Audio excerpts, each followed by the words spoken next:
The cosmos is not a static picture but a runaway train. We have mapped galaxies and traced the echo of the Big Bang, yet 95% of the universe is made of stuff we cannot see and forces we do not understand. This journey explores the 25 greatest mysteries of our expanding reality, from the phantom engine tearing space apart to the terrifying possibility that our physics could blink out of existence. By the end, you will see the universe not as a stable home, but as a dynamic, puzzling, and profoundly strange place. We will confront invisible scaffolding holding galaxies together and question if everything we know is a temporary bubble in an infinite foam of other universes. What single cosmic question keeps you awake at night, staring at the stars? Our journey begins with the most fundamental and unsettling observation in all of cosmology. The universe is not merely immense, it is actively, relentlessly growing larger. This is not like watching a city expand at its edges with new construction on the frontier. This is something far more profound. The very fabric of space itself, the stage upon which all matter and energy perform, is stretching. Imagine the surface of a balloon as you inflate it.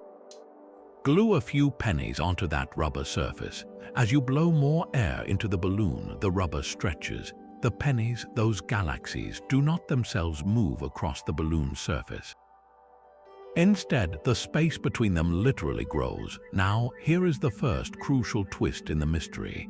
If you ask where the center of that expansion is on the balloon's surface, you will be stumped. There is no center on the two-dimensional skin of the sphere. Every point sees every other point moving away. Our three-dimensional universe appears to behave in a similar, mind-bending way. There is no central point in the cosmos from which everything is fleeing. No matter where you stand, you would see distant galaxies receding from you. This was the revolutionary discovery made by astronomer Edwin Hubble in the 1920s, watching the faint light from distant galaxies shift toward the red end of the spectrum, a telltale sign they were rushing away. The rate of this expansion is called the Hubble constant. It is one of the most important numbers in the universe, the speedometer of cosmic growth, and it is here that the mystery deepens from a simple observation into a simmering conflict. Measuring this constant with extreme precision has proven maddeningly difficult. You have one team of scientists using the cosmic microwave background, the afterglow of the Big Bang, as their starting point. They run the cosmic movie forward and arrive at a certain expansion rate today. Then you have another team using nearby stars and supernova as cosmic mile markers, measuring the universe's current expansion directly. These two meticulous, brilliant methods should agree. They do not. They disagree by a small but stubborn amount. This is not a simple error. This is a tension, a discrepancy that suggests something is missing from our equations. It implies that the universe today might be expanding faster than our best models of its infancy predict it should. So the very first mystery is not just that space is stretching, but that we cannot seem to agree on how fast it is happening. This disagreement is a crack in the foundation of modern cosmology, and through that crack we glimpse the possibility of entirely new physics, a phantom force or an unknown ingredient subtly tugging at the cosmos. What could be powerful enough to stretch the very void between galaxies, and why can we not pin down its exact strength? This stubborn discrepancy in the cosmic speedometer points to something far stranger than a simple measurement error. It hints at a hidden driver, an unseen force that is not just stretching space, but doing so at an ever-increasing rate. This brings us to the second and perhaps greatest mystery in modern cosmology, the phantom engine of our runaway universe, dark energy. If the universe's expansion were a car coasting after the initial push of the Big Bang, we would expect gravity, the mutual attraction of all matter, to act as a cosmic brake, gradually slowing that expansion down over billions of years. For decades, that is exactly what astronomers believed was happening. Then, in the late 1990s, two independent teams made a discovery that shattered that assumption. By observing distant stellar explosions called Type 1 supernova, which act as brilliant standard candles across the cosmos, they found that the most far-flung galaxies were not just receding, they were receding faster than expected. The expansion of the universe was not slowing down, it was speeding up. Something was overpowering the collective pull of gravity, pressing down on the accelerator pedal of space itself. That something is what we call dark energy. It is not a substance you could touch or see, but rather a property, a repulsive force woven into the very fabric of empty space. Think of the vacuum of space not as a true nothingness, but as a seething quantum foam, with particles and antiparticles constantly flickering in and out of existence. This quantum activity is theorized to imbue empty space with an intrinsic energy, a constant background hum. In Einstein's theory of general relativity, this vacuum energy can be represented by a term called the cosmological constant, symbolized by the Greek letter lambda.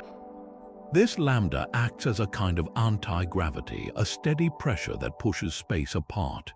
Here is where the mystery turns from profound to deeply unsettling.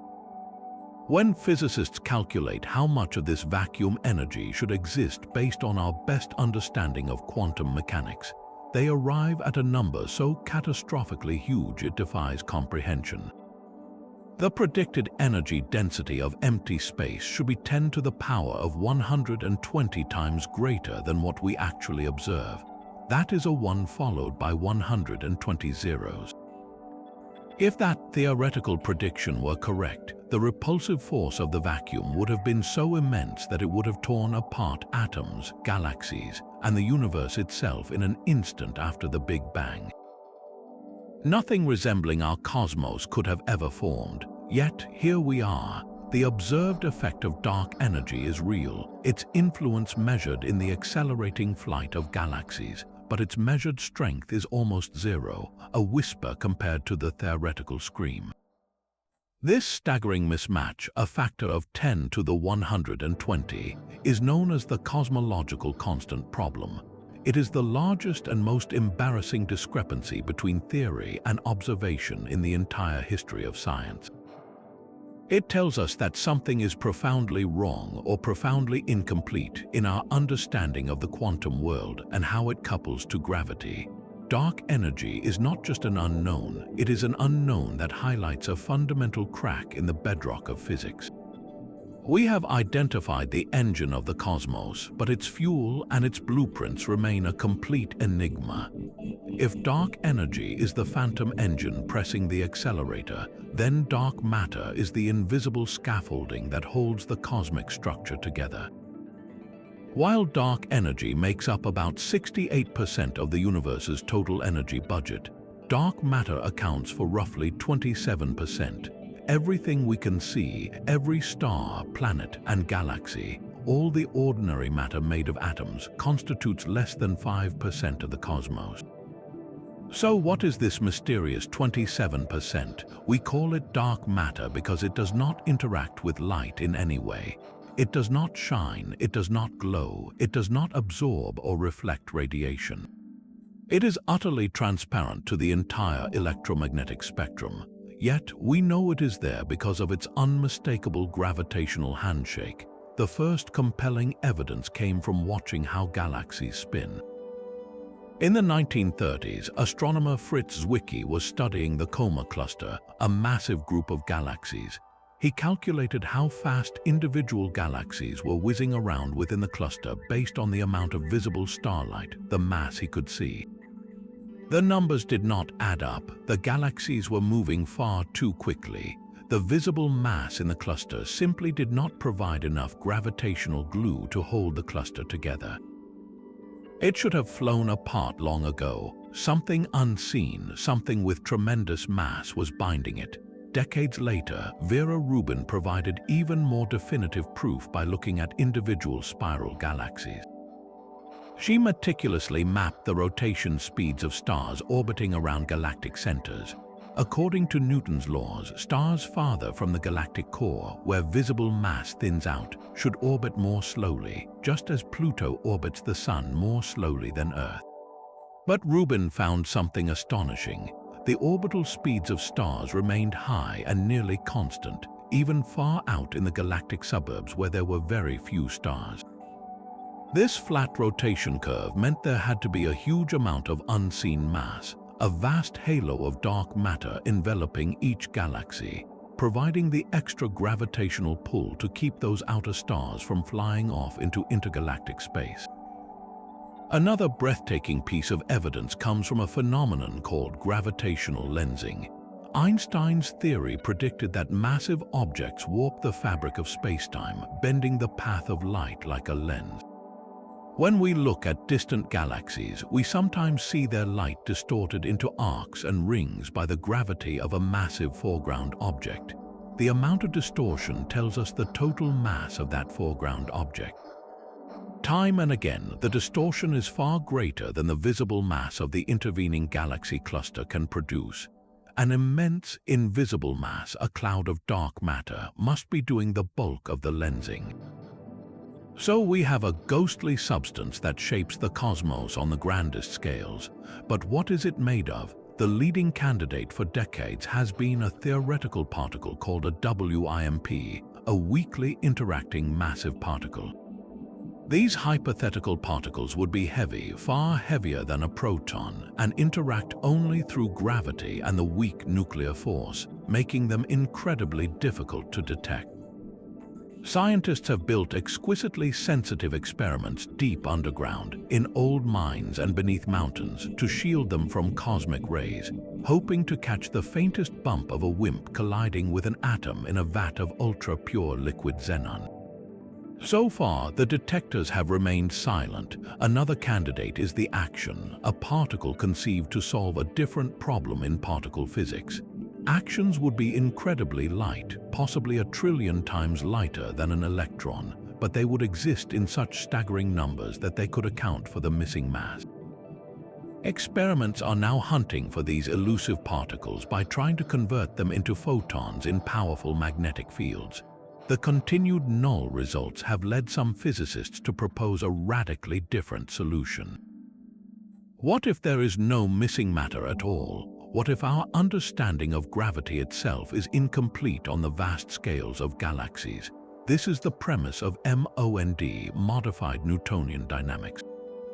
MOND suggests that Newton's laws of motion and gravity need a slight tweak at extremely low accelerations, like those experienced by stars in the outer reaches of a galaxy. With this single modification, the flat rotation curves can be explained without invoking any unseen matter. It is an elegant idea, but MOND faces its own significant challenges, particularly in explaining the bullet cluster where two galaxy clusters collided. Observations show that the hot gas from the clusters, the normal matter, was slowed by the collision, but the gravitational lensing effect, which maps the mass, sailed right through, seemingly carried by something that did not interact with the gas at all. This behavior strongly suggests a separate, collisionless substance, dark matter. So we are left with a profound standoff. On one side, an undiscovered particle that refuses to show itself in our most sensitive traps. On the other, a potential rewrite of one of physics' most sacred laws. The hunt for this invisible scaffolding is not just about finding a particle. It is a struggle to understand the very rules that govern the architecture of reality. But this cosmic tug-of-war between dark matter and dark energy plays out on a stage we take for granted, the very fabric of reality itself. We call it spacetime, a seamless fusion of the three dimensions of space with the relentless forward march of time. Einstein's theory of general relativity gave us the language to describe this stage. It tells us that mass and energy warp spacetime, creating the curves and dips we perceive as gravity. A planet orbits a star not because of some mysterious force pulling on it, but because it is simply following the straightest possible path through the curved geometry around that star, like a marble rolling around a funnel. This theory is breathtakingly accurate, predicting everything from the bending of starlight to the precise orbit of Mercury. It is the foundation for our understanding of the expanding universe, black holes, and the Big Bang. Yet, for all its power, general relativity presents us with a profound and humbling mystery. We have magnificent equations that describe how spacetime behaves, but we have absolutely no idea what spacetime actually is at its most fundamental level. Think of it like watching a magnificent, undulating ocean. We have perfect mathematical models to predict the height of every wave, the pull of every current, and the timing of the tides. But if you could shrink down to a subatomic scale and ask what the ocean is made of, your wave equations would be useless. You would need a different set of rules, a chemistry and physics of H2O molecules. Our current predicament is similar. General relativity is our flawless theory of the ocean's waves. But to understand the substance of the ocean itself, the fabric of spacetime, we need to peer into its quantum nature. This becomes critically important in places of extreme warping, like the center of a black hole, a singularity where density becomes infinite and spacetime curvature goes off the charts. Our equations simply break down, yielding nonsense answers. They also fail at the very beginning of the universe, in the first fleeting moments of the Big Bang. To understand these extremes, we must ask, is spacetime smooth and continuous, like a perfectly stretched sheet of rubber, or is it grainy? Is it woven from something more basic? Many physicists believe that at the tiniest conceivable scales, at what is called the Planck length, a distance so small it is a decimal point followed by 34 zeros and then a 1, spacetime itself may be quantized. It might not be a smooth fabric, but a seething foam of discrete, indivisible chunks like the pixels on a screen. You cannot have half a pixel, and you might not be able to have a piece of spacetime smaller than this fundamental grain.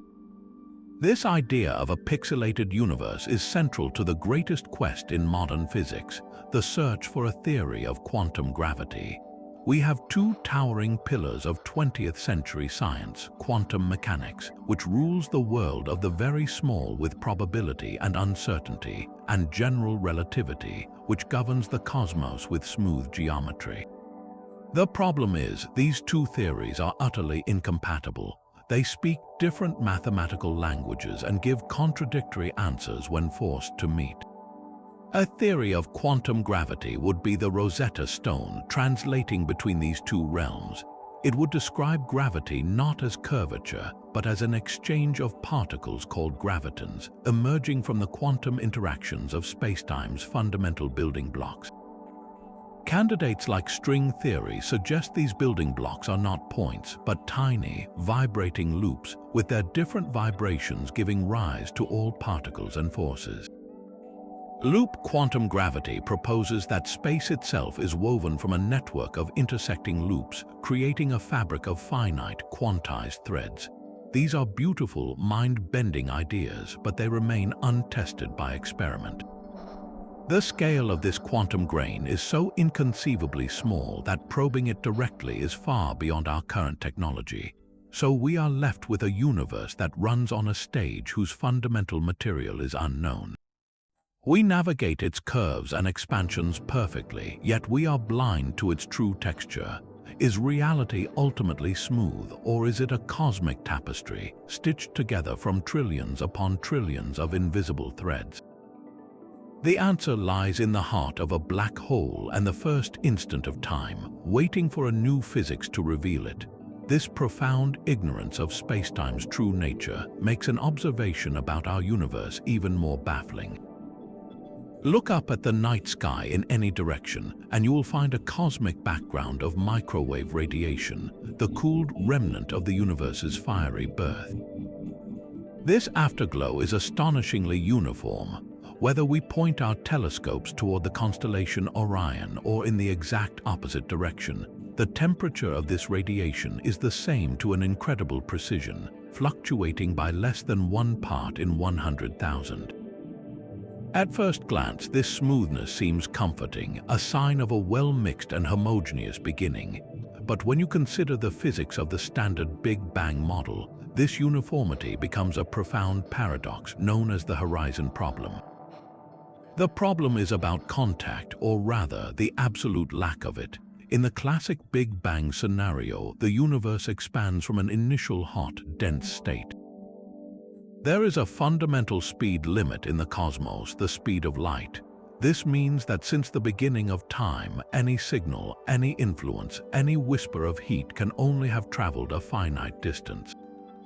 We can calculate this maximum distance light could have traveled since the Big Bang, creating a kind of cosmic horizon around us, a sphere beyond which we cannot see because light from there has not had time to reach us. Now consider 2 points in the sky that are separated by a vast distance, say, points on opposite sides of the cosmic microwave background. When we trace their histories back to just 380,000 years after the Big Bang, when this background radiation was released, we find something startling. These 2 points were far, far apart even then. More critically, the distance between them was greater than the distance light could have traveled in the entire age of the universe up to that moment. In the language of physics, they were outside each other's cosmological horizons. They had never been in causal contact. They had never exchanged a single photon of light or a ripple of heat. It is as if you took 2 cups of coffee, placed them in separate, soundproof rooms on opposite sides of the planet, and without any communication, they both cooled to exactly 74.3 degrees at exactly the same moment. Without some mechanism to coordinate them, such perfect agreement is statistically impossible. According to the standard model, these distant regions of the early universe should have evolved independently, developing random variations in temperature and density. The cosmos should look much more patchy and lumpy than the remarkably smooth tapestry we observe. So how did the entire observable universe achieve this exquisite thermal equilibrium? How did regions that were never neighbors agree on the rules? This glaring inconsistency was the primary catalyst for one of the most radical and elegant ideas in cosmology, a brief but spectacular event called cosmic inflation. To solve this paradox of disconnected regions agreeing on the temperature, physicists proposed a breathtakingly brief and violent event. In the first sliver of a second after the Big Bang, from about 10 to the power of -36 seconds to 10 to the power of -32 seconds, the universe did not just expand, it inflated. This was not the steady, stately growth we see today, but a hyper-rapid, exponential explosion where the fabric of space itself stretched faster than the speed of light. Think of a tiny, subatomic speck of space smaller than a proton, suddenly ballooning to the size of a grapefruit in an incomprehensibly short flash. This cosmic growth spurt, known as inflation, provides an elegant answer to the horizon problem. Before inflation, the entire observable universe was crammed into a volume so tiny that every part of it was in intimate thermal contact. It was like a single, perfectly mixed drop of water. Then, inflation took that drop and stretched it to the size of an ocean in an instant. Regions that were once neighbors were flung to opposite sides of the cosmos, but they carried with them the same initial conditions, the same temperature. They were uniform because they started as one. Inflation also solves another deep mystery called the flatness problem. Our universe appears to be geometrically flat on the largest scales, meaning parallel lines stay parallel and the angles of a triangle add up to 180 degrees. For this to be true, the density of the universe had to be fine-tuned to an absurdly precise value at the moment of the Big Bang, like balancing a pencil on its tip for billions of years. Inflation acts as a cosmic iron, stretching any initial curvature so dramatically that the observable universe appears perfectly flat to us, just as a small patch of a vast, inflated balloon looks flat. Yet for all its explanatory power, inflation presents its own profound mysteries. The engine for this explosive expansion is theorized to be a new, hypothetical field that permeated the early cosmos called the inflaton field. As this field decayed from a high-energy state, it released immense energy that drove the hyper-expansion of space. The problem is, we have no direct evidence for this inflattened field. We do not know what it is, what particles it might be associated with, or what laws governed its behavior. Even more puzzling, we have no idea what triggered inflation to start in the first place, or what made it stop so abruptly. It is as if we have deduced that a car must have had a rocket booster to climb a mountain, but we found no rocket, no fuel tank, and no ignition switch, only the undeniable fact that the car is now on the peak. The theory is compelling, but its fundamental driver remains a ghost in the cosmic machine. That ghost in the machine of inflation may have left behind a crucial fingerprint, a faint pattern in the cosmic microwave background that could be the key to proving its existence. But even if we solve that, we are left staring at an even more existential question. Why does anything exist at all? This is the profound puzzle of the matter-antimatter imbalance, a mystery so fundamental it asks why we are here to ponder it. According to our best theories, the Big Bang should have been a perfectly symmetrical event. It should have produced exactly equal amounts of matter and antimatter. For every proton created, an antiproton should have been born. For every electron, a positron. And this is a catastrophic recipe for a universe. Matter and antimatter are perfect opposites. When they meet, they annihilate each other in a flash of pure energy, leaving behind nothing but photons, particles of light. If the early cosmos had been perfectly balanced, every particle of matter would have found its antimatter twin. The entire universe would have self-destructed in a brilliant, fleeting firework of gamma rays, leaving behind an eternal, empty sea of radiation. No stars, no planets, no people. Just light, yet here we are in a cosmos filled with galaxies, gas, dust, and life, all made of matter. We have searched the farthest reaches of space, and we find virtually no antimatter. It is as if we walked into a room expecting to find 1,000,000 perfectly matched pairs of shoes, but instead found 1,000,001 left shoes and only one solitary right shoe. Something happened in the earliest moments to break this perfect symmetry. There was a tiny 1 in a billion bias in favor of matter. For every billion matter-antimatter pairs that annihilated, one single matter particle was left over. That minuscule surplus is everything. Every atom in your body, every star in every galaxy is made from that 1 in a billion residue. The question is, what caused the bias? In the 1960s, physicist Andrei Sakharov outlined 3 essential conditions that must be met for such an imbalance to arise. First, the universe must be out of thermal equilibrium, meaning it cannot be in a perfectly smooth, static state. The rapid expansion of the early universe, like during inflation, provided this condition. Second, there must be processes that violate what is called charge parity symmetry, or CP violation. This is a deeply subtle concept. It means that the laws of physics must treat particles and their mirror image antiparticles slightly differently. It is the difference between a process happening at one rate and its perfect mirror image opposite happening at a slightly slower rate. Third, there must be interactions that violate baryon number, which is essentially a counting rule for matter particles. We have observed CP violation in the lab. It happens in the decay of certain exotic particles called kaons and B mesons. But here is the crushing disappointment.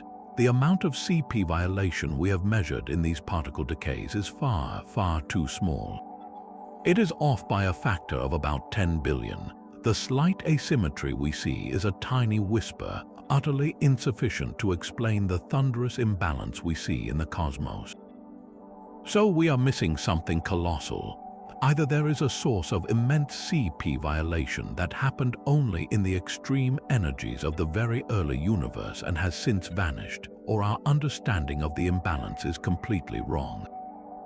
This is not just a missing piece of a puzzle, it is a gaping hole in the center of the picture. The survival of our material universe hinges on a violation of symmetry we cannot yet account for, a single note of discord in what should have been a symphony of annihilation. This staggering 1 in a billion surplus of matter is not the only cosmic coincidence that defies belief. Our universe appears to possess another property of almost impossible perfection, its geometry. When we measure the large-scale shape of the cosmos, we find it is flat. This is not flat like a sheet of paper, but flat in the geometric sense. In a flat universe, parallel lines never meet. The angles of a triangle always add up to exactly 180 degrees, and the fabric of spacetime is not curved back on itself. This geometric flatness is tied directly to the total density of all the stuff in the cosmos, a specific value known as the critical density. If the actual density were higher than this critical value, the universe would have a positive curvature like the surface of a sphere. Parallel lines would eventually converge and the cosmos would be finite and closed, destined to one day collapse in a big crunch. If the density were lower, the universe would have a negative curvature like a saddle. Parallel lines would diverge and space would be open and infinite, expanding forever into a cold, thin void. Our observations tell us the universe's total density, from dark matter to dark energy to ordinary atoms, is incredibly, almost exactly, equal to the critical density. It is flat to a precision of at least 1 part in 1,000. This seems like a simple, tidy fact until you ask what this implies about the universe's infancy. The problem is that any tiny deviation from perfect flatness in the early universe would not stay tiny. It would be wildly amplified by billions of years of expansion. Think of trying to balance a sharp pencil perfectly upright on its tip. In a still room with infinite precision, you might manage it for a second. But in a room with a constant breeze, the slightest imperfection, a tilt of even a fraction of a degree, would be magnified. The pencil would quickly fall over. The expansion of the universe acts like that relentless breeze. If the density of the newborn cosmos was even a hair above the critical density, that overdensity would have caused the universe to collapse back on itself long before stars could form. If it was a hair below, space would have expanded so rapidly that matter would have been diluted into nothingness, preventing galaxies from ever coalescing. To result in the flat universe we see today, after 13.8 billion years of expansion, the density of the universe in its first second must have been tuned to the critical density with an accuracy of 1 part in 10 to the power of 50.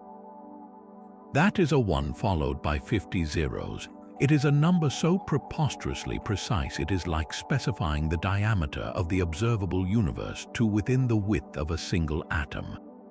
This is the flatness problem. It suggests the initial conditions of our cosmos were fine-tuned with a level of precision that seems absurd, almost intentional. Cosmic inflation offers a compelling escape from this fine-tuning. Remember that hyper-rapid stretching of space. Inflation acts like a cosmic magnifying glass in reverse. It takes any initial curvature in the primordial universe and stretches it so dramatically that it appears flat on the scale we can observe. Imagine a crumpled piece of paper full of ridges and valleys. If you could stretch that paper to the size of a continent, any small section of it would feel perfectly smooth and flat under your fingers. Inflation does this to space-time itself. It does not require the universe to be born perfectly flat. It manufactures flatness through its explosive growth. So while inflation provides an elegant mechanism, it does not definitively prove why the universe is flat. It simply offers a plausible way the flatness could have emerged from a much less precise beginning. The mystery then shifts from a question of impossible initial conditions to a question of what triggered that miraculous smoothing event, and whether we will ever find its direct signature in the heavens. But this precise flatness and the dark energy that maintains it sets the stage for a final act of almost unimaginable scale. The ultimate fate of our cosmos hinges entirely on the exact, still unknown nature of that phantom force. If dark energy remains constant, a steady pressure represented by Einstein's cosmological constant, then the universe faces a slow, cold, and lonely demise known as the Big Freeze or heat death. Picture the expansion continuing unabated, carrying galaxies ever farther apart. Distant galaxies we see today will, over trillions of years, have their light stretched so far into the infrared it becomes undetectable, then fade from view entirely as they cross our cosmic horizon. Our own Milky Way, merged with Andromeda and a few other local galaxies, will become an isolated island in an ever-darkening void. Within this lone galaxy, star formation will eventually cease as the raw material for new stars is locked away in dead stellar remnants. One by one, the last stars will flicker out. Black holes will slowly evaporate over incomprehensible timescales through a process called Hawking radiation. What remains is a universe of near-perfect darkness, filled only with a sea of diluted photons and subatomic particles, all temperatures equalizing to just a fraction of a degree above absolute zero. It is a quiet, thermodynamic end where no energy can be harnessed, no structure can form, and all cosmic activity grinds to a permanent halt. But this bleak scenario assumes dark energy is gentle and constant. What if it is not? A far more violent and dramatic end awaits if dark energy is not a constant but something that grows stronger over time. This is the terrifying prospect of the Big Rip. In this model, the repulsive force of dark energy increases, its density rising as the universe expands. For billions of years, the effect would be subtle, but eventually it would overcome all other forces in the universe, not just the gravity between galaxies. First, the accelerating expansion would shred the cosmic web, tearing galaxy clusters apart. Then, the gravitational bonds holding individual galaxies together would be overwhelmed.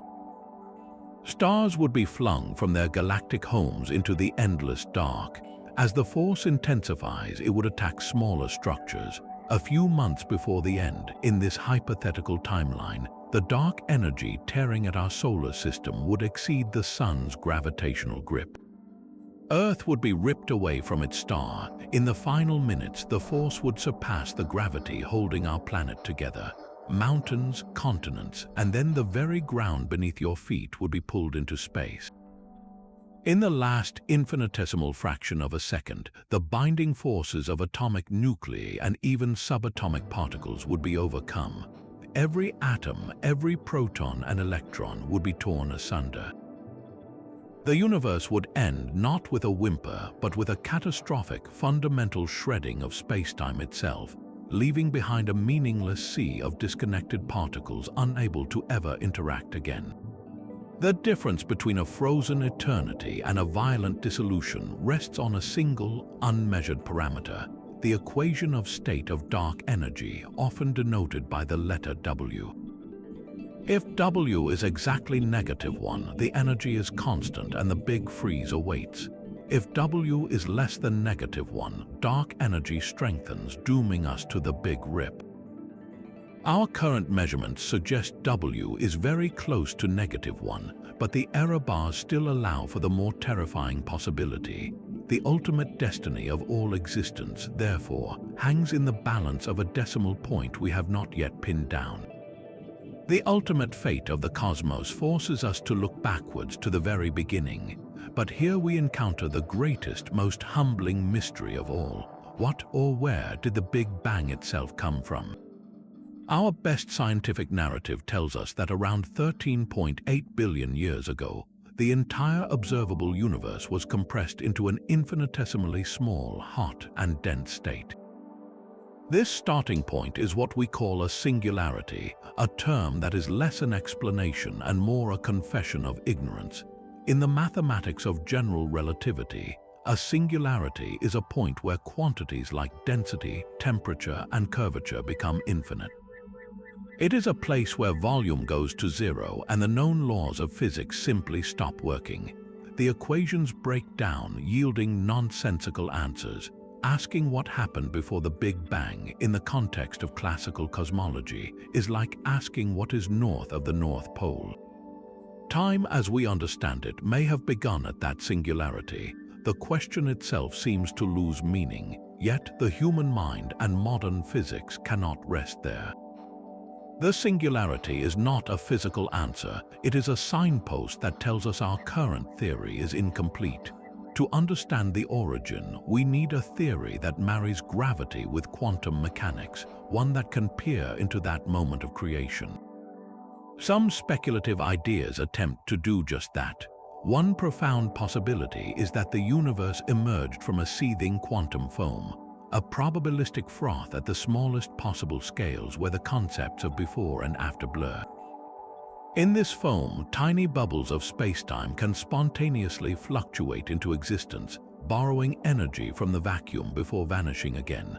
Under the right conditions, perhaps one such bubble did not collapse. Instead, it was caught by a process like inflation and stretched into an entire cosmos. Our universe, in this view, could be one bubble in an eternal, bubbling multiverse with no single beginning but endless creations. Another captivating idea is cyclic cosmology, which suggests our universe is not a one-time event but part of an endless cycle. In this model, the Big Bang was not the absolute beginning but a big bounce. A previous universe may have expanded, then contracted under its own gravity, collapsing toward a high-density state. But instead of crushing into a true singularity, quantum effects at the smallest scales could have caused a rebound, a great bounce that launched a new phase of expansion, our Big Bang.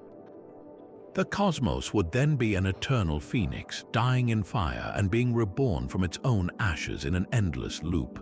These are not proven theories, they are glimpses of what might be possible when we finally crack the code of quantum gravity. They transform the question from what came before to what lies beyond our cosmic horizon.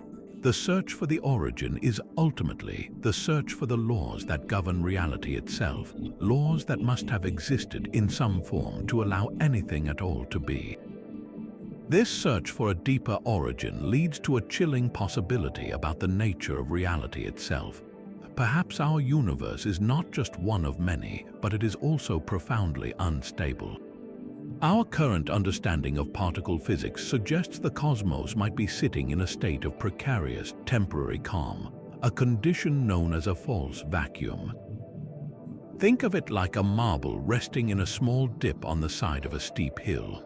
The marble is stable for now, but it is not at the absolute bottom. The valley far below represents a lower, more stable energy state.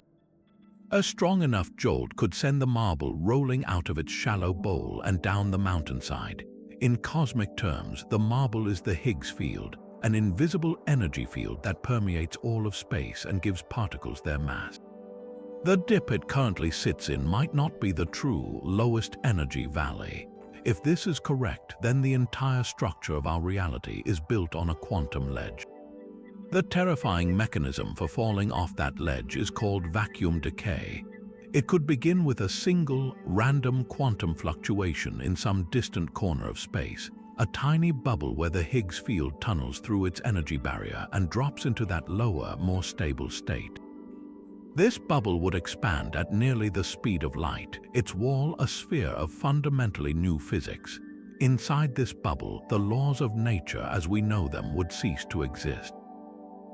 The Higgs field would have a different value which would instantly change the masses of every fundamental particle. The very forces that hold atoms together would be rewritten. Protons and electrons could dissolve, atomic nuclei would disintegrate, and the chemistry of life would become impossible in a flash. Every structure, from stars to planets to living cells, would be obliterated and rearranged into forms we cannot predict. The most unsettling part is that we might never see it coming. If the bubble wall expands at light speed or faster, the first sign of its arrival would be the end itself.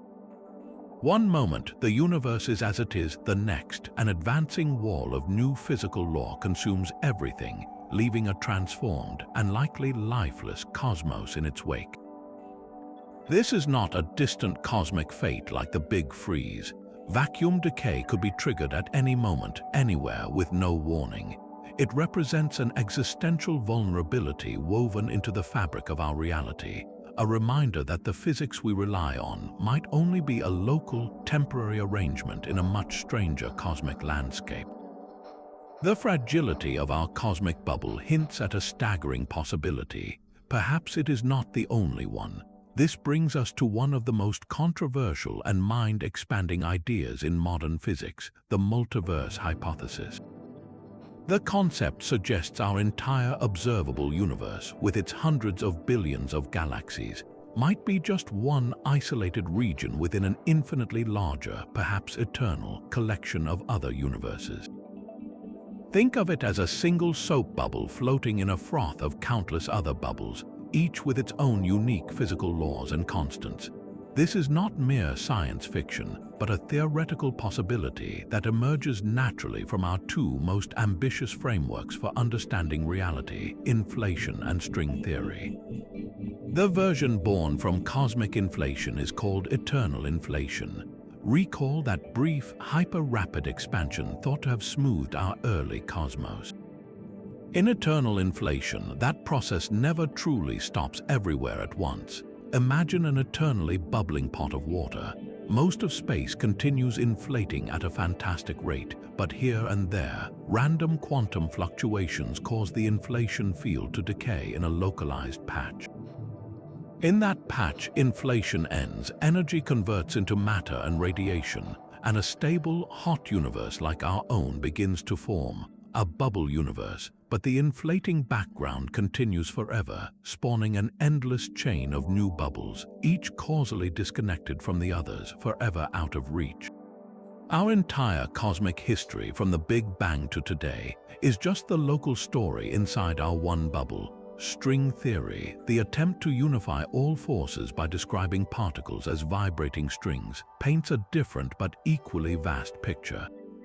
It suggests the fundamental ingredients of reality may require 10 or 11 dimensions to make mathematical sense. We experience only 3 of space and 1 of time. The extra dimensions are theorized to be curled up or compactified at scales a billion times smaller than an atom. But there are potentially an astronomical number of ways for these extra dimensions to curl up. Each distinct configuration could produce a different set of physical laws, different particle masses, and different strengths for forces like gravity. Each unique compactification could correspond to a different universe with its own physics. The landscape of string theory could contain perhaps 10 to the power of 500 distinct possible universes, a number so vast it dwarfs every atom in our observable cosmos. This is where the multiverse idea intersects with one of our deepest mysteries, the fine-tuning problem. Why are the constants of nature, like the strength of gravity or the mass of the electron, so perfectly calibrated to allow for stars, planets, and life? In a multiverse, there is no fine-tuning, only a staggering selection effect. In an infinite array of bubble universes, every possible set of physical laws will be realized somewhere. We find ourselves inevitably in one of the rare bubbles where the constants allow for complexity and observers. The rest of the multiverse remains barren and empty, but we would never see them. The profound difficulty and the source of fierce scientific debate is evidence. By their very definition, other universes in a multiverse are beyond our cosmic horizon. No signal, no light, no influence can cross the gap. They are not just far away in space, they are outside our space-time continuum entirely. This makes the hypothesis notoriously hard to falsify. Some scientists argue it is not science at all if it cannot be tested. Others search for potential indirect signatures. Could our universe have collided with another bubble in the distant past, leaving a strange imprint in the cosmic microwave background, like a bruise on the sky? Could the peculiar behavior of dark energy be a subtle gravitational pull from a neighboring universe? So far, no such evidence has been found. The multiverse remains a breathtaking implication of our best theories, a logical possibility that stretches the imagination to its limits. It promises an answer to why our universe is the way it is, but at the cost of placing that answer forever beyond the reach of direct observation. Are we one unique cosmos, or merely one page in an infinite book we can never read? If our reality is a tapestry, what is it woven from? the quest to answer that leads us to a radical reimagining of spacetime itself, an approach called loop quantum gravity. Remember the Great Divide, the glaring incompatibility between the smooth geometry of general relativity and the fuzzy probabilities of quantum mechanics. To build a bridge, physicists must find a way to apply the rules of quantum theory not just to matter, but to the very stage matter performs on. Loop quantum gravity takes this mandate literally. It proposes that space itself is not continuous, not an infinitely divisible smooth sheet. Instead, it is made of discrete, indivisible building blocks, a fabric woven from tiny, one-dimensional threads. The fundamental units are these loops, or more precisely, intersections in a network of these loops, forming what is called a spin network.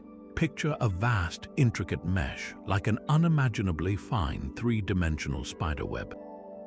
Each intersection or node in this web represents a tiny grain of space, a quantized volume. The links connecting the nodes represent the surfaces between these grains.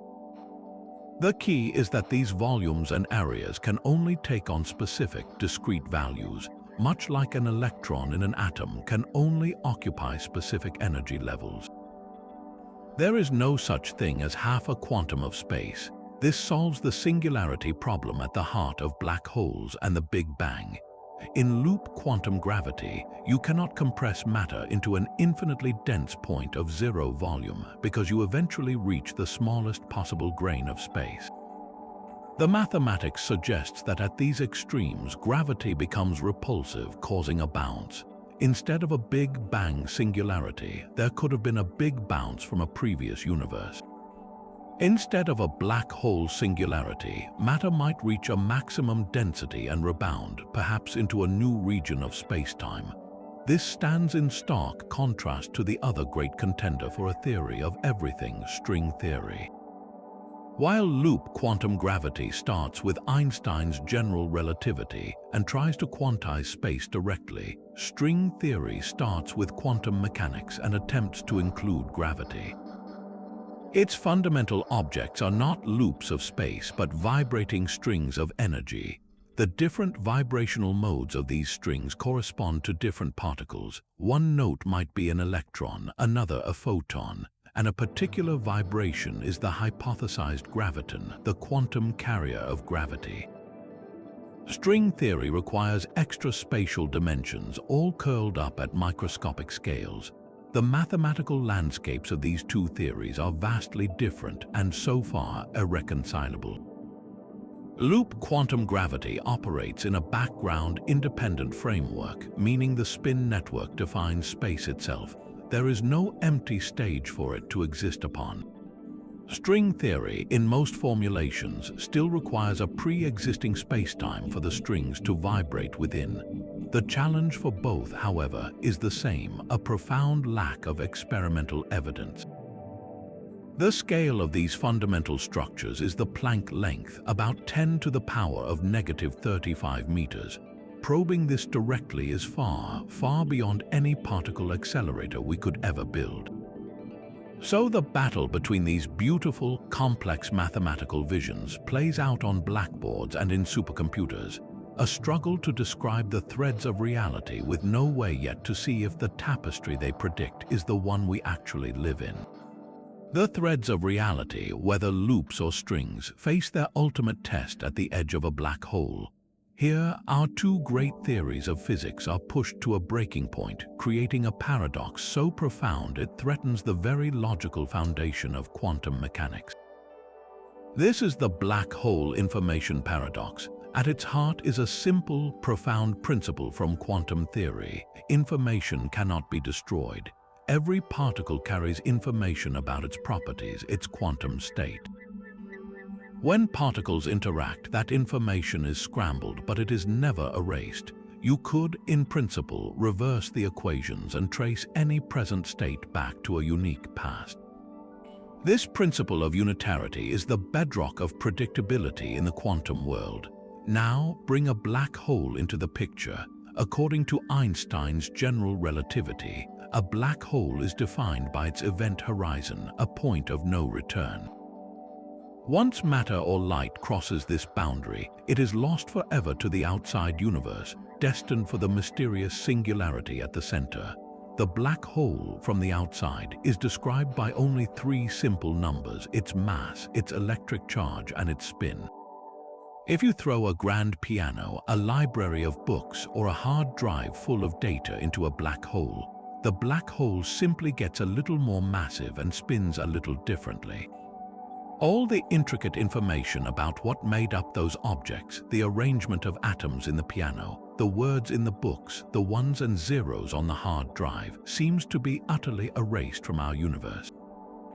This is the relativity side of the paradox, a cosmic shredder that violates the quantum rule. The conflict deepened spectacularly in the 1970s when Stephen Hawking made a startling discovery. He realized that black holes are not completely black. Due to weird quantum effects right at the event horizon, black holes should slowly emit a faint glow of particles, now called Hawking radiation.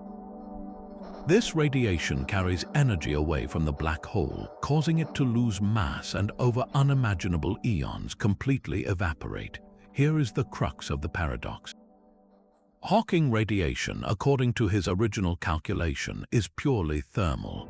It is like the heat radiating from a stove, random and featureless. It contains no information about what fell into the black hole. So imagine a black hole forms, swallows a star full of unique quantum information, and then over trillions of years evaporates away through Hawking radiation, leaving behind only a warm, random haze of particles. The original star's information has been lost forever. The universe's initial quantum state cannot be recovered. This would mean the fundamental law of unitarity is broken, and physics as we know it would need a radical rewrite. The scientific community was horrified. For decades, this was the standoff, relativity's shredder versus quantum mechanics' sacred rulebook. The potential resolution, which emerged in the late 1990s, is as mind-bending as the paradox itself. It suggests that information is not lost, but it is not preserved in any way we might recognize. The information of everything that falls into the black hole could be encoded on its two-dimensional event horizon, a concept called the holographic principle. Just as a three-dimensional image can be stored on a flat, two-dimensional holographic film, all the information about the three-dimensional volume inside the black hole might be smeared across its two-dimensional surface. Then, as the black hole evaporates via Hawking radiation, that information is not carried away by individual particles, but in subtle, intricate correlations between all the particles emitted over the black hole's entire lifetime. Decoding that information would require collecting every single particle of Hawking radiation the black hole ever emitted and analyzing their impossible complex relationships, a task far beyond any conceivable technology. So the information may, in principle, be preserved, but it is scrambled into what physicists call quantum chaos, effectively lost for all practical purposes. This paradox forces us to ask, is the event horizon a true point of no return, or is it a fiery wall of chaos that destroys information through sheer complexity? The answer will redefine our understanding of space, time, and the preservation of reality's history. The preservation of information, even in the chaotic heart of a black hole, stands in stark contrast to a much simpler cosmic accounting error. While the universe seems to guard its quantum secrets fiercely, it appears to have misplaced something far more ordinary, a specific type of atom. This is the stubborn, quiet mystery of the missing lithium. To understand it, we must rewind to the universe's first 20 minutes, a period known as Big Bang nucleosynthesis. In that white-hot dawn, the cosmos was a seething nuclear furnace. Protons and neutrons, freshly formed, slammed together, fusing into the first atomic nuclei. The theory that describes this process is a masterpiece of precision. It predicts with astounding accuracy the primordial abundances of the lightest elements, hydrogen, helium, and a tiny trace of lithium. The calculations for hydrogen and helium match the amounts we observe in the oldest stars and distant gas clouds almost perfectly. This agreement is one of the three great pillars of evidence for the Big Bang. Yet, for lithium, the numbers fail. The theory predicts that the early universe should have produced about 3 times more of a specific isotope, lithium-7, than we actually find. We are not talking about a small margin of error.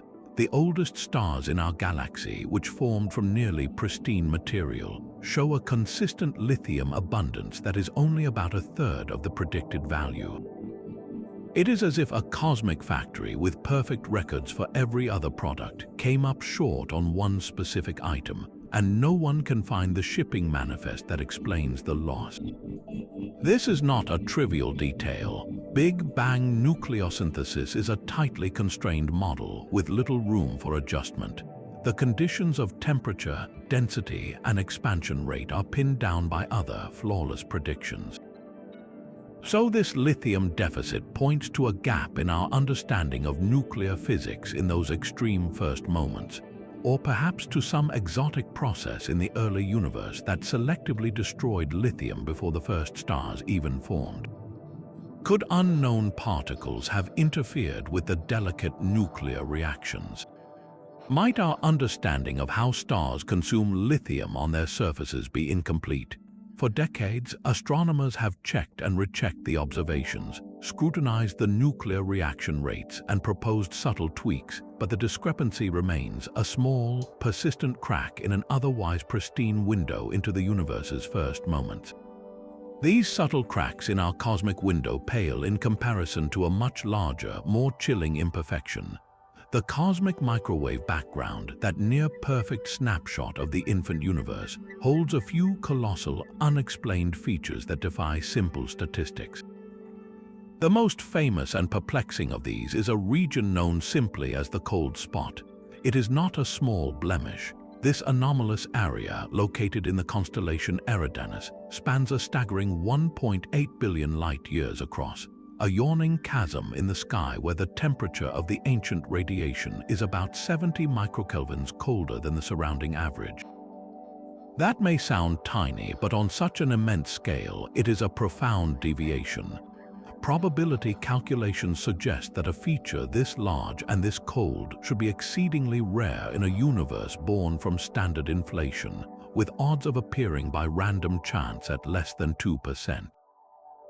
So if it is not a fluke, what carved this immense cosmic cold patch? One leading hypothesis points to a vast cosmic emptiness.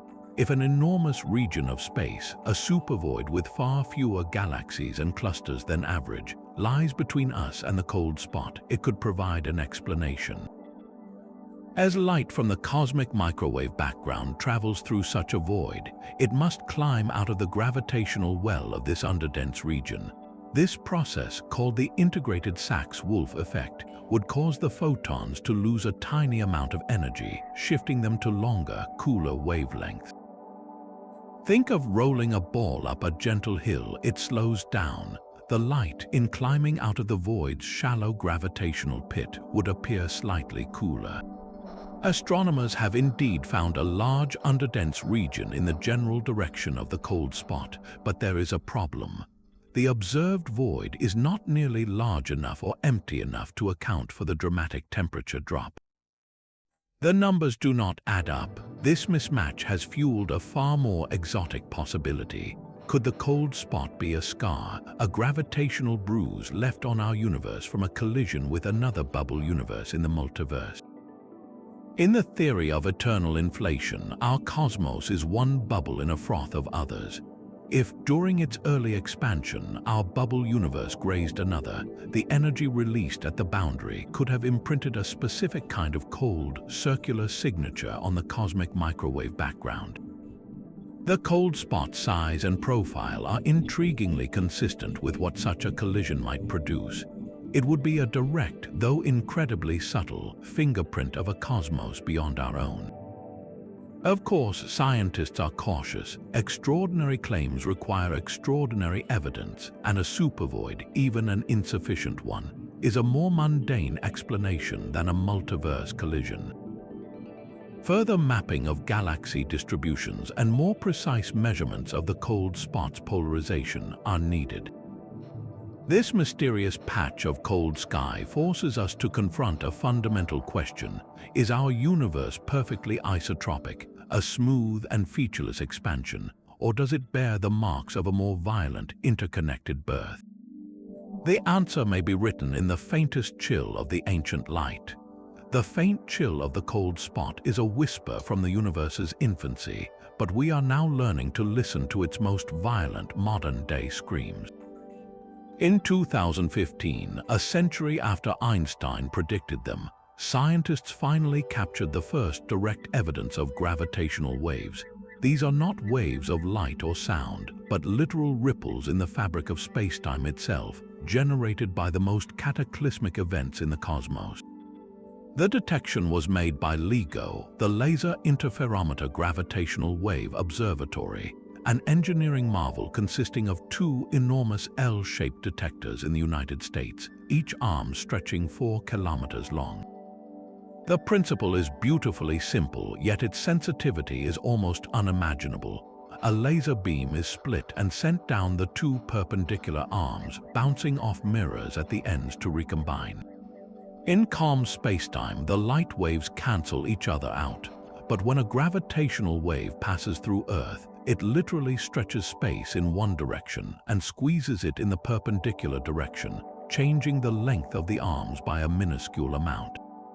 We are talking about a distortion 1,000 times smaller than the nucleus of an atom.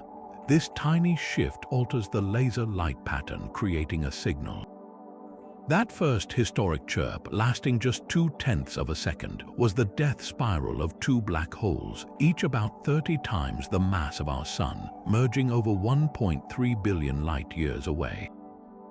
It was a direct confirmation of Einstein's genius and opened an entirely new sense for exploring the universe, allowing us to hear events we could never see.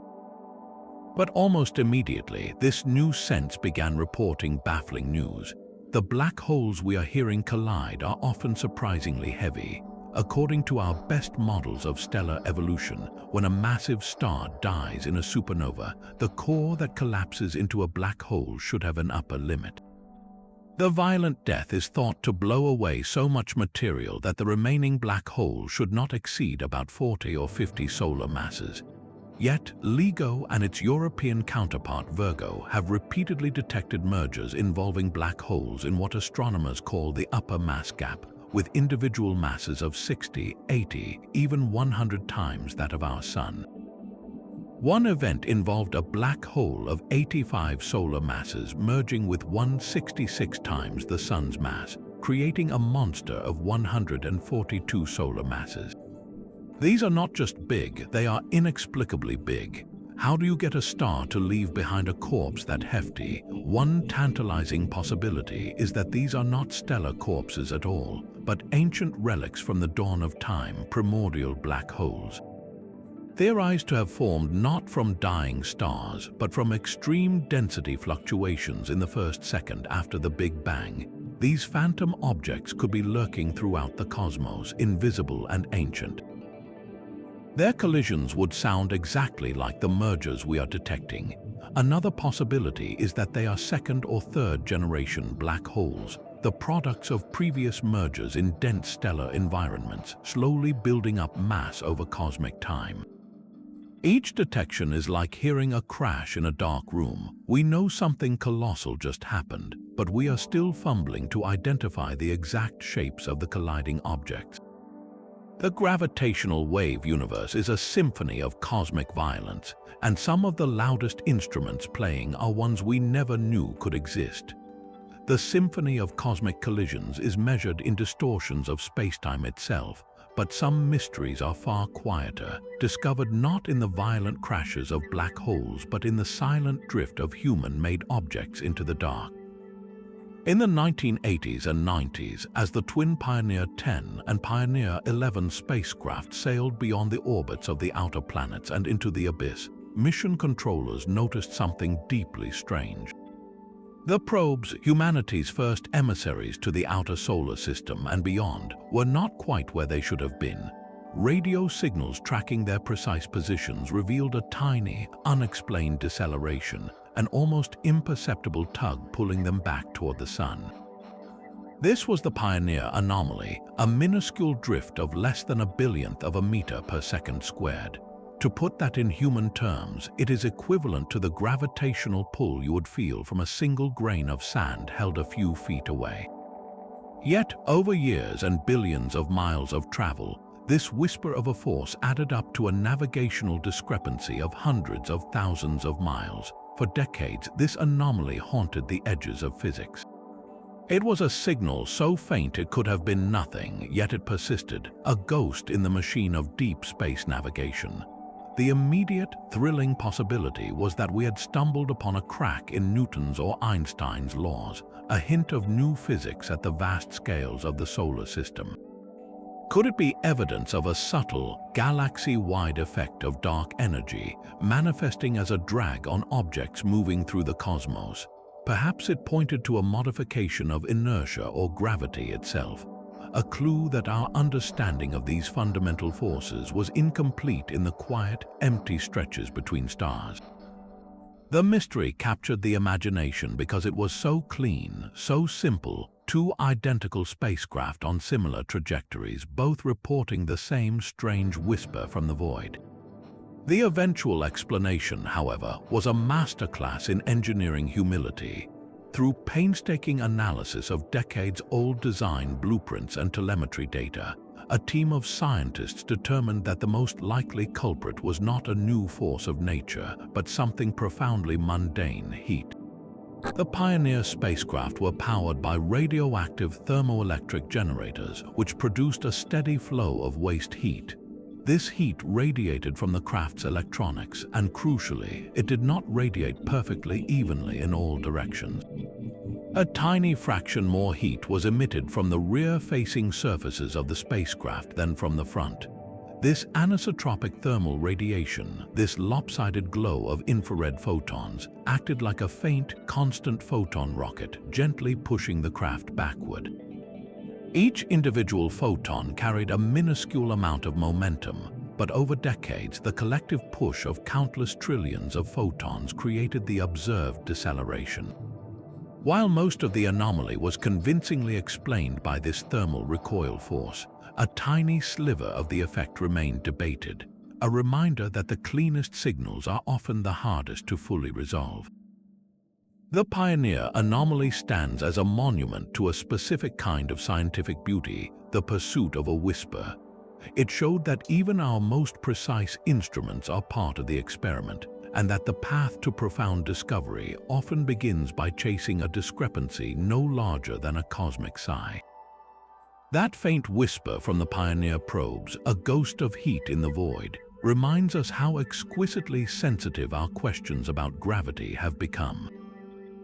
This leads us to the 19th mystery, one that questions the very nature of the force that shapes the cosmos. We call gravity a fundamental force, but its behavior is profoundly strange. It is the weakest of nature's four interactions, a trillion times weaker than the electromagnetic force that holds atoms together. You can overcome the entire gravitational pull of planet Earth with a simple refrigerator magnet, lifting a paperclip against the weight of a world. Yet on cosmic scales, gravity is the undisputed master. It builds galaxies, bends light into arcs, and dictates the ultimate fate of the universe. This bizarre contradiction, a force both pathetically weak and overwhelmingly dominant, is one of the deepest puzzles in physics. Why is gravity so feeble? The leading theories of quantum mechanics describe the other three forces, the electromagnetic, strong nuclear, and weak nuclear forces, as exchanges of particles like photons or gluons. But gravity, described by Einstein's smooth geometry of spacetime, stubbornly resists this quantum description. To reconcile this, physicists are forced to consider radical possibilities. One compelling idea is that gravity's apparent weakness is not a fundamental property, but a geometric illusion. This is the core of brane cosmology, a concept arising from string theory. Imagine our entire three-dimensional universe is not all there is, but is instead a three-dimensional membrane or brain floating within a higher dimensional space called the bulk.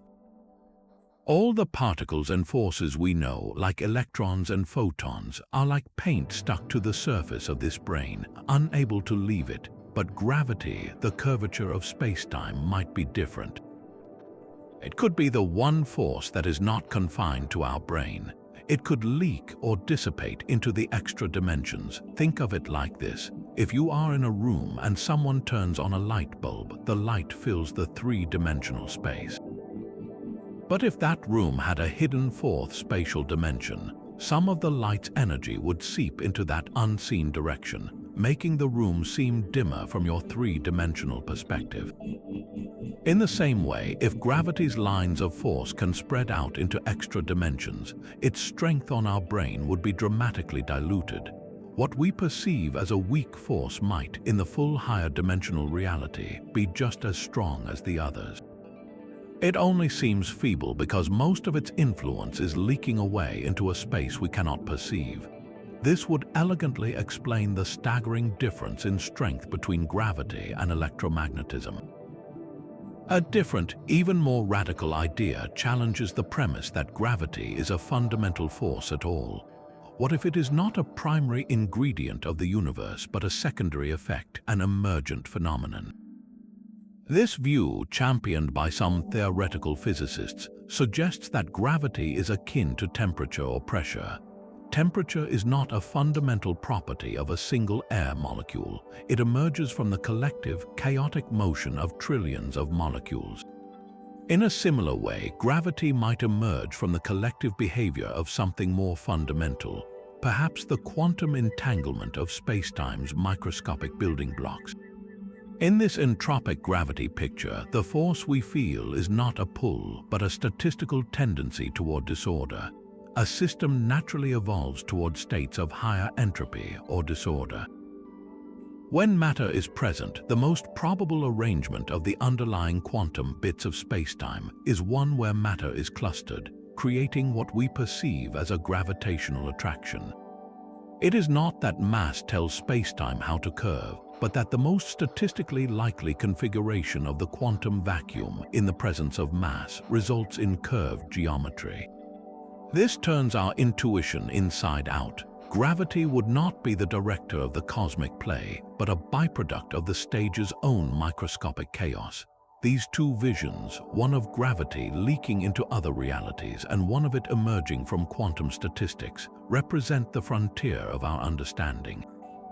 They force us to ask, is gravity the master architect of the cosmos, or merely its most noticeable shadow? Our cosmic stage, shaped by forces we barely understand, is far more crowded than the starry sky suggests. For every sun you see, there may be countless dark, silent wanderers drifting unseen through the interstellar void. These are rogue planets, orphaned worlds that have been violently ejected from their home star systems, condemned to an eternal night. Astronomers estimate their numbers are staggering, potentially outnumbering stars in the Milky Way by a factor of hundreds to one. Imagine a galaxy where for every single point of light, there are 100 shadowy Earths, Neptunes, and Jupiters adrift and alone. Their existence speaks to a profound chaos in the process of planetary birth. In the crowded, gravitational mosh pit of a young solar system, close encounters between giant planets can slingshot smaller worlds into the abyss, sending them careening into the galactic darkness at incredible speeds. Some may even form directly from collapsing clouds of gas and dust, never knowing the warmth of a star.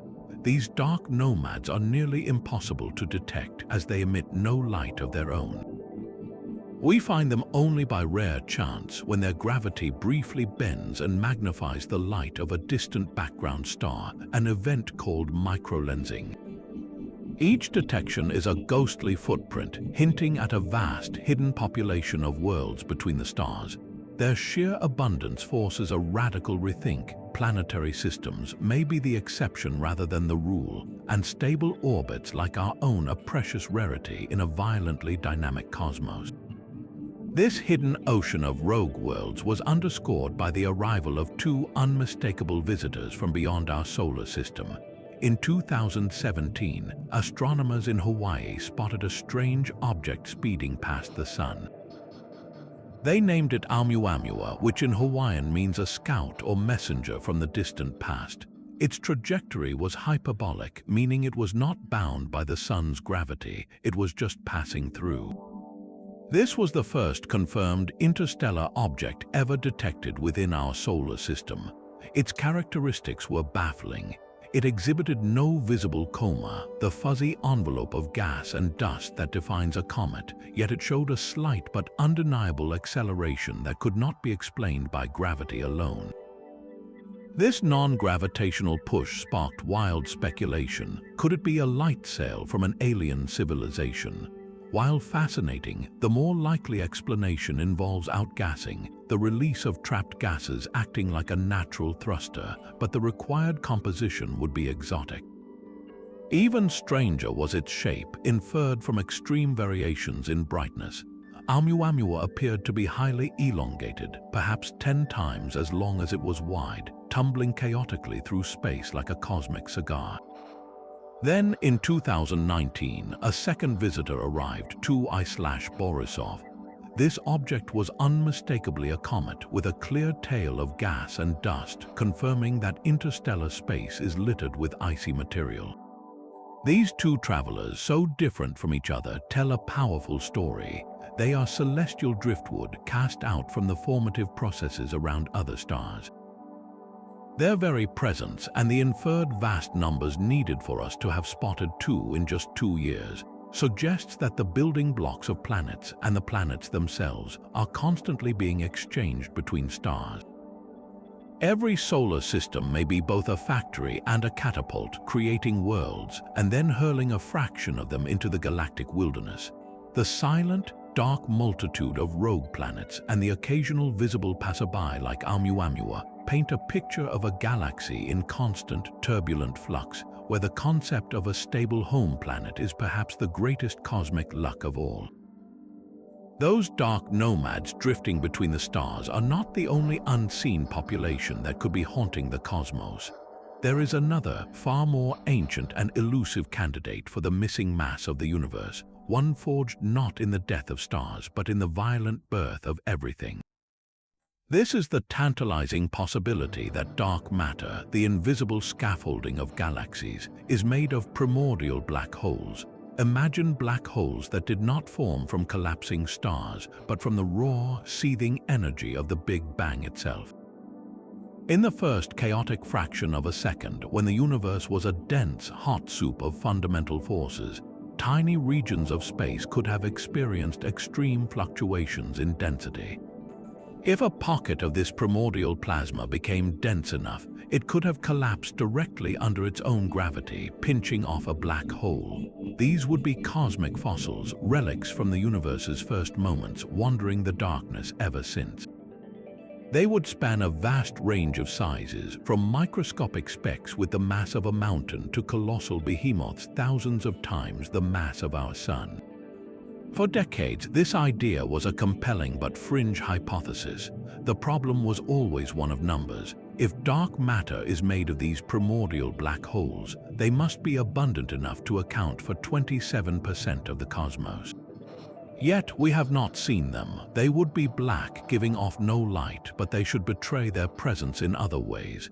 They could gravitationally lens the light from distant stars, causing a brief, telltale brightening. They could disrupt the delicate orbits of stars within clusters. They could even merge, sending out the gravitational wave chirps that observatories like LIGO now detect. And this is where the mystery tightens. Our new ability to listen to the universe through gravitational waves has become a powerful tool for hunting these phantoms.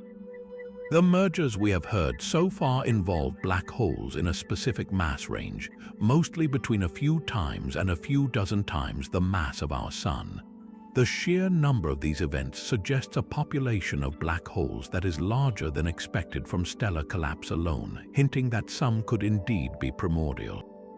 But the data also rules out vast swaths of the primordial black hole spectrum. If dark matter were made of black holes smaller than an asteroid, their sheer numbers would have left a clear fingerprint in the cosmic microwave background, a distortion we do not see. If they were as massive as thousands of suns, they would have ripped apart the fragile globular star clusters that orbit our galaxy, clusters which remain intact. So, the gravitational wave and lensing surveys have painted the primordial black hole idea into a corner, but they have not erased it completely. There remains a fascinating, narrow window of possibility. The most viable candidates for a primordial black hole dark matter today would have a mass roughly between that of a small moon and that of the planet Mars. Think of a black hole with the mass of a rocky world like Mercury, compressed into a sphere smaller than a grain of sand. A planet-mass black hole would be invisible, but its gravitational influence would be identical to that of a planet. Trillions upon trillions of these phantom worlds could be drifting through every galaxy, their collective gravity shaping the rotation of stars without ever emitting a single photon. They would be nearly impossible to detect individually, as their microlensing events would be exceedingly rare and faint. This makes them the ultimate dark matter candidate, hiding in plain sight within a mass range our current technology struggles to probe. So the hunt continues in the quietest part of the parameter space.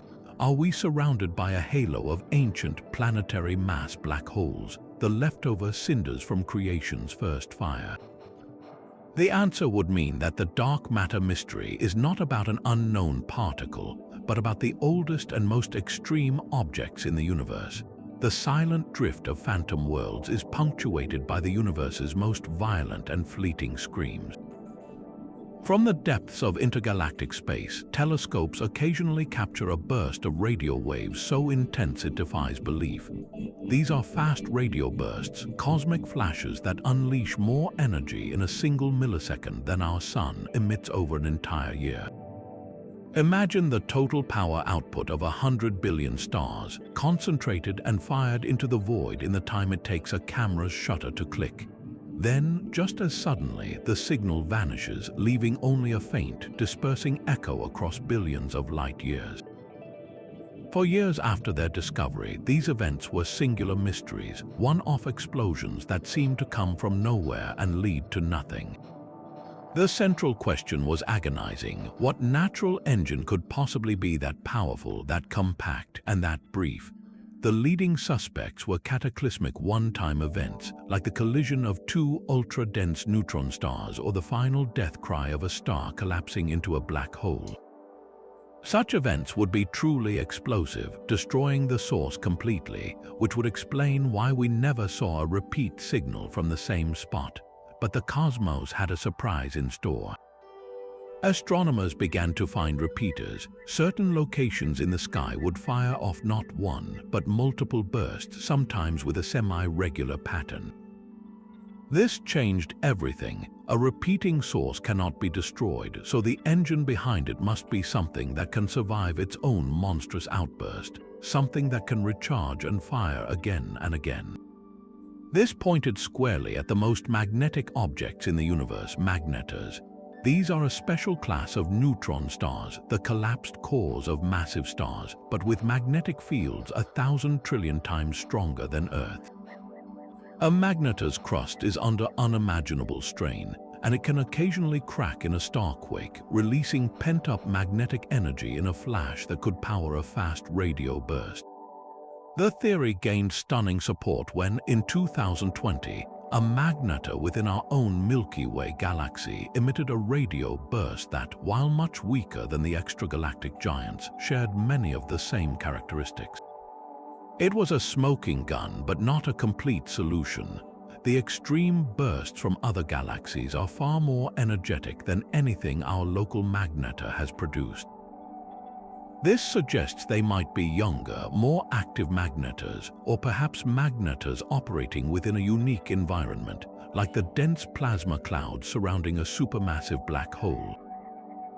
The exact mechanism remains hotly debated. Is it a magnetic reconnection event where twisted field lines snap and rejoin like a cosmic short circuit? Or could it be an avalanche of particles crashing through the star's intense magnetic field, creating a shock wave that generates the radio flash? Each new detection adds a piece to the puzzle, but the full picture of these millisecond monsters is still being painted by their own brilliant, unpredictable light. Those brilliant, fleeting radio bursts are echoes of a universe that learned to scream, but its first sounds were a whisper of light against an endless dark. The cosmos did not begin with galaxies. For hundreds of millions of years after the Big Bang, the universe was a silent, featureless sea of hydrogen and helium gas, expanding and cooling in the afterglow of creation. Then something had to happen to turn that smooth, dark soup into the glittering web of galaxies we see today. This is the profound mystery of structure formation, and its solution hinges entirely on the invisible hand of dark matter. Remember, ordinary matter, the atoms that make up stars and planets, was tightly coupled to light in the early universe. Radiation pressure from the intense glow of the cosmic microwave background kept atoms from clumping together, smoothing out any potential seeds. But dark matter, unaffected by light, was free to begin collapsing under its own gravity from the very first moments. Tiny quantum fluctuations from inflation, those microscopic wrinkles in spacetime, were amplified by gravity.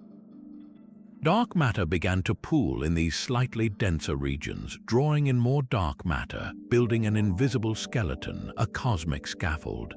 This dark matter scaffolding grew over eons, forming vast filaments and dense knots in a structure cosmologists call the cosmic web. Only later, as the universe cooled and expanded enough for atoms to decouple from light, could ordinary gas begin to feel the gravitational pull of these dark matter wells. Hydrogen and helium streamed along the invisible filaments, pooling at the intersections where the first protogalaxies were born. This process explains why structures could form so quickly on a cosmic timescale, because dark matter had a massive head start, laying the foundation long before the stars could shine. But the birth of those first stars was an event of almost unimaginable violence and purity. We call them population 3 stars. They were the universe's first generation, forged from primordial gas that contained only hydrogen and helium, completely free of metals, the heavier elements like carbon and oxygen that are forged in stellar furnaces.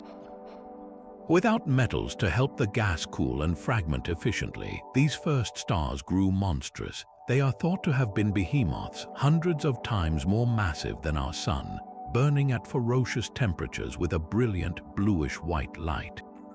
Their lives were spectacularly short, perhaps only a few million years, ending in cataclysmic supernova or direct collapse into black holes.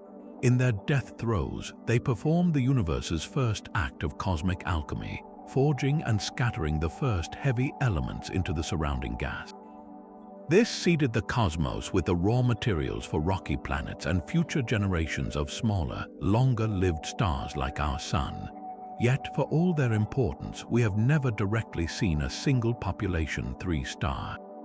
They represent a missing chapter, a dark age between the smooth early universe and the dawn of the galaxies we know. Their light is so ancient and faint that our current telescopes cannot pick them out individually from the cosmic background. Their existence is inferred, a necessary ghost in our models. The period following their ignition is known as the epoch of reionization. Those first massive stars flooded the cosmos with intense ultraviolet radiation, enough to strip electrons from the neutral hydrogen atoms that filled the universe, reionizing the gas and making it transparent to ultraviolet light for the first time. This was the universe's great awakening, the moment it emerged from its dark, neutral fog into an age of light. We see the shadow of this epoch in the most distant quasars, whose light shows telltale signs of having passed through patches of remaining neutral hydrogen. Finding and studying the first stars is one of the primary goals of the next generation of space telescopes. They are the missing link, the pioneers that transformed a dark, simple cosmos into a complex, illuminated one. Their discovery would let us witness the moment the universe first learned how to build a world. The universe's first stars forged the elements for worlds, but their most massive remnants may not be the simple, dark pits we imagine. Lurking in the cosmic shadows could be objects even stranger than black holes, theoretical phantoms born from the marriage of quantum mechanics and gravity. These are exotic compact objects, and they challenge our most basic picture of stellar death. The first, a boson star, sounds like something from pure fantasy. Imagine a star not made of atoms, but of an ocean of ghostly particles called bosons. Unlike the protons and neutrons in normal matter, bosons are not subject to the Pauli exclusion principle, which prevents particles from occupying the same quantum state. This means vast numbers of them can be squeezed into the same space, forming a gigantic, city-sized Bose-Einstein condensate held together only by its own gravity. It would be a transparent, ghostly sphere, potentially as massive as a black hole with no hard surface.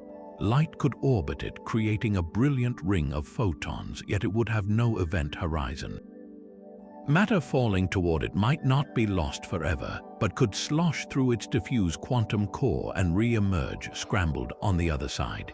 While we have never found one, the search forces us to consider that the darkest objects in the sky might not be voids but clouds of pure, condensed quantum field. An even more radical reimagining comes from string theory with the proposal of the fuzzball. This idea strikes directly at the heart of the black hole information paradox. The classic picture of a black hole is a point of infinite density hidden behind a one-way event horizon. The fuzzball hypothesis declares this picture utterly wrong. Instead, it suggests that what we call a black hole is actually a tangled, vibrating ball of strings, a fuzzy, quantum mechanical entity that fills the entire volume inside the would-be event horizon. There is no singularity, and there is no sharp point of no return. The surface of the fuzzball is where space ends, not at a point, but at a complex, frothy boundary made of the fundamental strings of reality. This has a stunning consequence for the fate of information. If you throw an encyclopedia into a fuzzball, the information of every letter is not lost behind a horizon. Instead, it is imprinted onto the new, complex arrangement of strings on the fuzzball's surface. The information is preserved, just as a book's content is preserved when you burn it. The information transforms into the arrangement of ash and smoke, but it is not destroyed. In principle, though with impossible complexity, one could reconstruct the book from the ash. The fuzzball elegantly sidesteps the information paradox by removing its central villain, the featureless event horizon that erases data. These exotic objects are more than just theoretical curiosities. They are testable in principle. The shadow of a black hole, like the one imaged by the Event Horizon Telescope, would look slightly different if the object were a fuzzy ball or a transparent boson star. The ring of light might be brighter or have a different substructure. Gravitational waves from two such objects colliding would produce a different chirp at the very moment of merger than two classic black holes, a subtle difference future observatories might one day detect. They represent the frontier of gravitational physics, where our equations suggest reality might be far richer and more textured than the simple, dark pits we have long feared. What we call a black hole may be a cosmic mirage hiding a vibrant, stringy heart. Yet the existence of stars, planets, and observers like us hinges on a far deeper and more controversial puzzle. The fundamental numbers that govern our universe, the constants of physics, appear to be set with an almost impossible precision. The strength of gravity, the mass of an electron, the speed of light, the force that binds atomic nuclei together. Tweak any of these values by even a fraction of a percent, and the universe as we know it would not exist. If gravity were slightly stronger, stars would burn through their fuel in a cosmic flash, collapsing into black holes before life could evolve. If it was slightly weaker, matter would never have clumped into galaxies at all. If the strong nuclear force were a few percent different, carbon, the essential building block of life, would not be forged in stellar cores. The universe would be a bland soup of hydrogen and helium or a barren sea of iron. This is not a matter of one or two lucky breaks. Dozens of these constants, from the cosmological constant to the ratio of proton to electron mass, are balanced on a razor's edge. It is as if the cosmos were assembled from a control panel with hundreds of dials, each one turned to an exact, specific value that allows for complexity, chemistry, and consciousness. This staggering coincidence is known as the fine-tuning problem, and it is the final, most philosophical mystery on our list. How do we explain a universe that seems meticulously calibrated for life? There are two broad and profoundly different interpretations. The first is the argument from design. This view suggests that the precision of the constants points to an intelligent cause, a cosmic architect who set the dials with purpose. It is an ancient idea given modern quantitative weight. For many, the mathematical elegance and seemingly intentional parameters are evidence of a mind behind the machinery. The second interpretation emerges directly from the earlier mystery of the multiverse. If our cosmos is just one bubble in an infinite froth of universes, each with its own random set of physical laws, then the fine-tuning loses its miraculous quality. In an endless landscape of possibilities, every combination of constants will be realized somewhere. Universes where gravity is too strong will collapse instantly. Universes where nuclear forces are too weak will have no atoms beyond hydrogen. These are dead, empty bubbles devoid of observers. We inevitably find ourselves in one of the rare, perhaps even unique, bubbles where the numbers line up just right. We are not the purpose of the tuning, we are simply the product of a cosmic selection effect. This is the anthropic principle, the idea that our observations of the universe are necessarily biased by the fact that we exist to make them. We could not observe a universe incapable of producing us. This does not explain why the constants have the values they do. It simply states that in a vast ensemble of universes, our presence selects for the narrow slice where life is possible. The debate between these two ideas, design versus multiverse, is not a scientific one in the traditional sense. It is a clash of worldviews at the very edge of physics and philosophy. The multiverse offers a naturalistic, if staggeringly vast, explanation, but it comes at a cost. By placing the answer to fine-tuning forever beyond our observational horizon, it risks becoming an untestable article of faith. The design argument provides an answer that feels intuitively satisfying to many, but it currently lies outside the methodological scope of empirical science. Both paths force us to confront the same humbling reality. Our universe is not just strange and vast, it is suspiciously hospitable. Whether that hospitality is the result of a boundless cosmic lottery or a profound intentionality may be the ultimate mystery, one written not in the equations themselves, but in the silent, fortunate fact that we are here to read them. The precise tuning of our universe, whether by chance or design, forces us to confront the very engine that controls its ultimate fate. That phantom force, dark energy, is not a settled fact but a placeholder for our ignorance. While the cosmological constant is the simplest explanation, a steady vacuum energy, many physicists suspect the truth is far more dynamic. One compelling alternative is a concept known as quintessence. Imagine dark energy not as a static feature of empty space, but as a cosmic field that ebbs and flows over time, much like the theorized inflattened field that drove the Big Bang's inflation. This quintessence field would be a kind of fifth fundamental force, a dynamic fluid permeating the cosmos. Its energy density could change as the universe expands, potentially growing stronger or weaker. This is a critical distinction with staggering implications. If quintessence is slowly weakening, dark energy's repulsive push could one day fade, allowing gravity to regain dominance and perhaps even pull the universe back together in a big crunch. Conversely, if the field is strengthening, it could accelerate the expansion even more violently than we see today, making the terrifying prospect of a big rip more likely.